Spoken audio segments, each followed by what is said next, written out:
আমি কথাটা কাউকে বলতে চাইছিলাম না, কিন্তু একটা মিডিয়াতে দেখলাম কালীঘাট সোর্স ডিসক্লোজ করে অনেক কিছু লিখেছে, সেটা কিছুটা আমার এগেনস্টেও গেছে।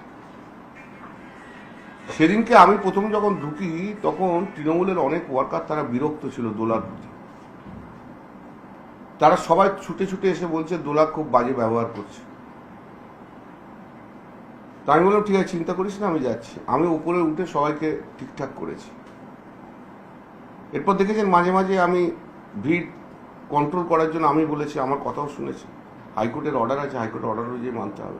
কখনো আমি নিচেও নেমে গেছি, কাউকে ছাড়িয়ে করিনি। তারপর আমি এরপরে আসার পর দেখলাম বক্তৃতা শুরু হলো। তো বক্তৃতা দিল আমাদের প্রতিমা মণ্ডল, দিল আমাদের বীরবা হাঁসদা,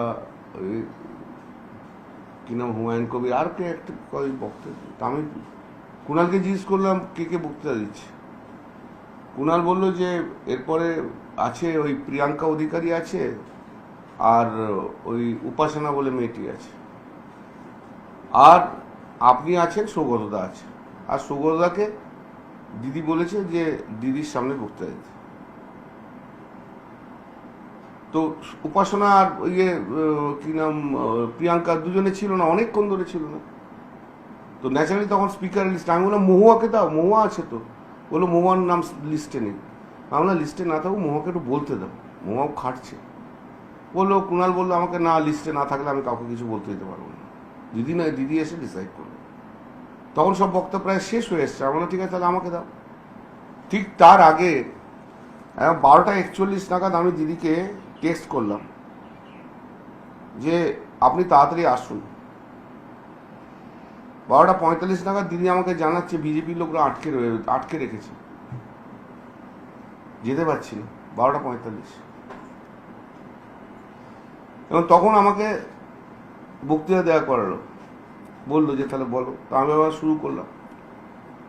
এবার আমি শুরু করার পরেই কিছুক্ষণ পর অভিষেক এলো। তো অভিষেক আসার পর সারা মঞ্চ ঘুরে বেড়ালো, হাততালি কুড়ালো। তো আমাকে তো 5-7 মিনিট তো আটকে থাকতে হয়েছে, 5-7 মিনিট।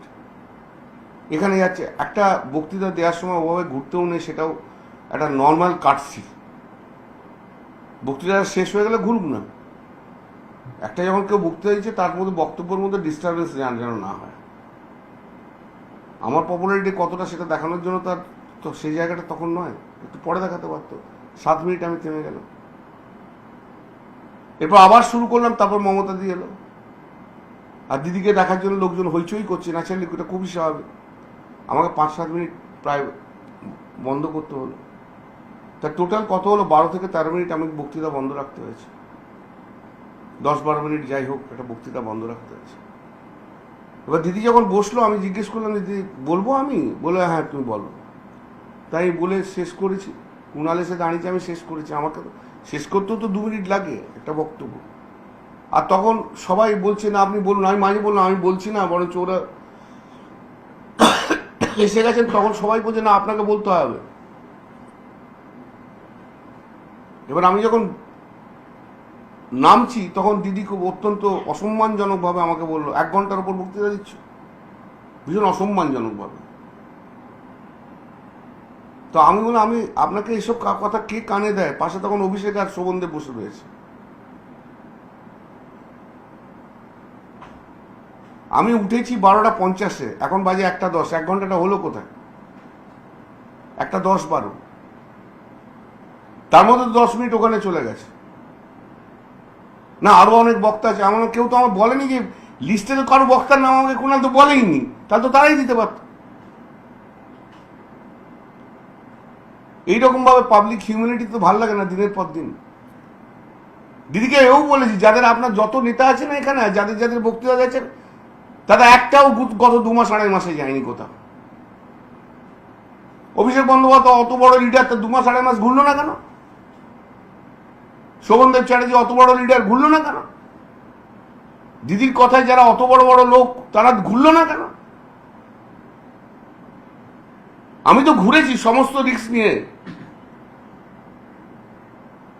এসব যে ওয়ার্কারদের যেখানে যেখানে বেশি ইয়ে রয়েছে সেখানে আমি যে তাদের সাহস জুগিয়েছি। এটা তো মানতে হবে একটা জায়গায় এসে। আর দিদি অত ঘন ঘন বিরক্ত হলে হবে না।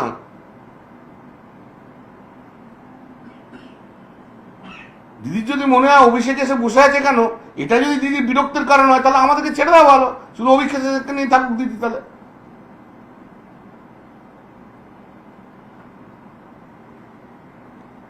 বাংলার কোটি কোটি মানুষ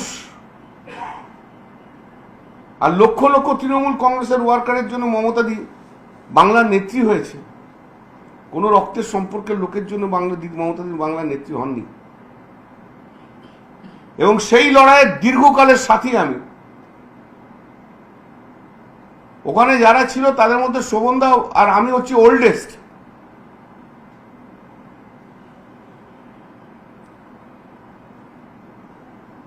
দিদিকে সম্মান করি, দিদিকে ভালোবাসি বলেই তো রাজনীতিটা করেছি, এটা আগে আপনাদের বলে উচিত।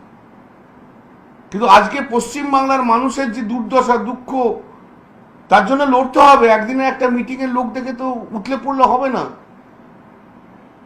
এই লড়াইকে সামনে নিয়ে যেতে হবে, গণতন্ত্রকে বাঁচাতে হবে। আজ তো আমি ছেড়ে দিয়ে বাড়িতে বসে যেতে পারি, কি এসে যাচ্ছে আমার জীবন, যৌবন, আমার প্রফেশন, আমার সংসার, সবই তো মমতাদির জন্য স্যাক্রিফাইস করেছি। আর যদি শুধু অভিষেক করে তাহলে তো প্রবলেম হয়ে যাচ্ছে আমাদের।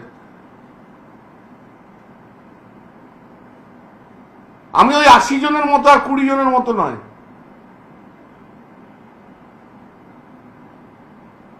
মানুষও আমাকে ভালোবাসে, এটুকু মেনে নিতে হবে সবাইকে। এটা কারোর কোনো হিংসার কারণ নেই।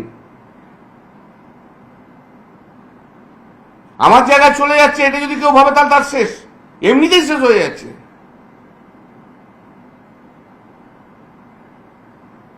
মানুষও জানে আমি লড়াই করি, বিজেপির বিরুদ্ধে লড়াইটা আমি করব এবং দলের থেকে করব। এদের মতো আমি নই যে 80 জন চলে গেছে বা 20 জন চলে গেছে, দরকার হলে দলের মধ্যে ঝগড়া করেও করব। আমিও কাল থেকে অনেক টেক্সট পাচ্ছি, অনেক মেসেজ পাচ্ছি, অনেক ফোন পাচ্ছি, দাদা দল ছেড়ে যাবেন না। আমি ছেড়ে যাবো কেন? কিন্তু দিদিকে বুঝতে হবে। দিদি যদি এখনো না বুঝতে চায়, তাহলে দিদি দল তৈরি করেছে, দিদি দল শেষ করবে, আর কিছু বলার নেই আমার। আপনার সঙ্গে তো সম্পর্ক বরাবর অত্যন্ত ভালো নেত্রী, এই ঘটনাগুলো বারবার নেত্রীর সঙ্গে সম্পর্ক ভালো, নেত্রী আবার অনেক সময় দূরেও সরিয়ে দিচ্ছে, এটাও তো সত্যি। নেত্রীর সুসময়ের সময় আমি দূরে, নেত্রীর দুঃখের সময় আমি কাছে। যেই নেত্রী দেখলো অত ভিড় হয়ে গেছে, সঙ্গে সঙ্গে বিরক্ত প্রকাশ আরম্ভ করলো, সেই একই থিওরি দিদির আরম্ভ হয়ে গেল।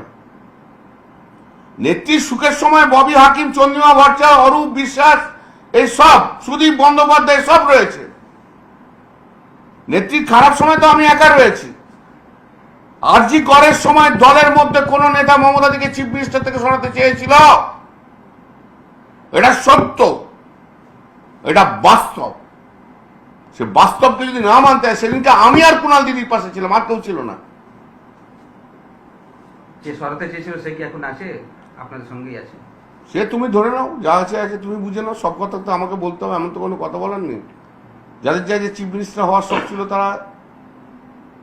দলের ভেতরে কেউ কি আপনার বিরুদ্ধে নেত্রীর কাছে প্রতি মুহূর্তে কিছু বলছে? আমাকে খুব একটা লোকে পছন্দ করে না, আমি জানি।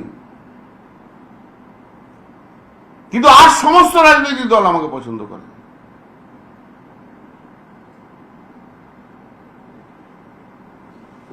সেদিনও যা ছিল আজও তাই। কেউ তো কানের মধ্যে গুঁজেছে 1 ঘন্টা বক্তৃতা দিচ্ছে, তারপরের মেসেজটা আমি দিদিকে যেটা করেছি মঞ্চ থেকে বেরিয়ে আপনাদের সেটা দেখাবো না। দ্যাট ইজ আর 1:15। তাহলে 12:45 মেসেজ করেছি, তার 5 মিনিট পর বসছি। তারপরে আপনারা দেখেছেন দিদির সব তর্ক বিতর্ক হচ্ছে, তারপরের মেসেজটা হচ্ছে 1:15। তাহলে কতক্ষণ হলো? আর দিদি এমনি এমনি করে ঘড়ি দেখালেই হবে? 1 ঘন্টা ধরে বলছি, 1 ঘন্টা ধরে বলছি, মেনে নেবো আমি দিদিকে ভালোবাসি, দিদিকে শ্রদ্ধা করি, দিদির জন্য সবকিছু করতে রাজি আছি। কিন্তু দিদিকেও রিজনেবল হতে হবে।